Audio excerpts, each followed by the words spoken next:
أعوذ بالله من الشيطان الرجيم. بسم الله الرحمن الرحيم. وقال لهم نبيهم إن آية ملكه أن يأتيكم التابوت فيه سكينة من ربكم وبقية مما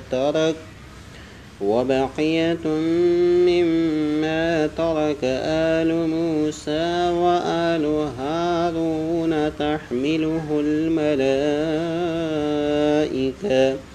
إن في ذلك لآية لكم إن كنتم مؤمنين.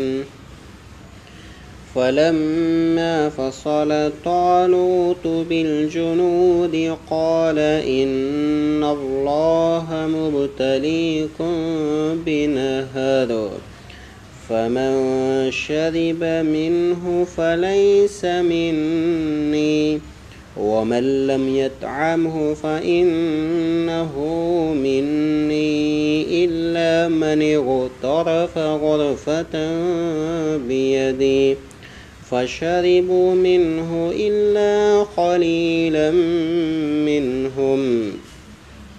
فلما جاوزه هو والذين آمنوا معه قالوا لا طاقة لنا اليوم بجالوت وجنوده.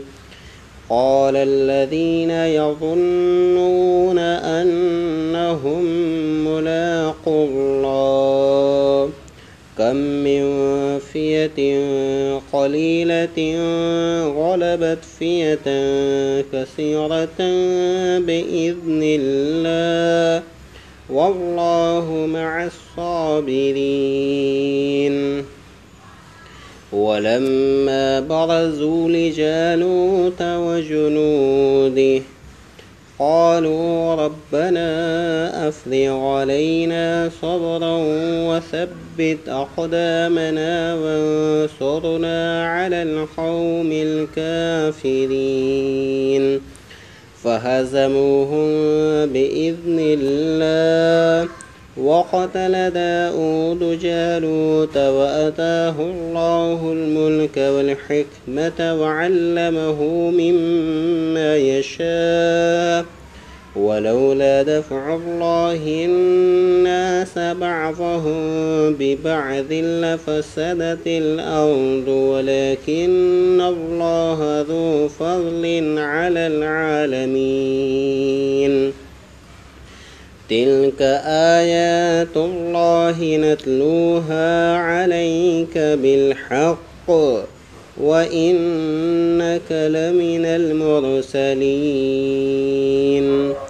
صدق الله العظيم.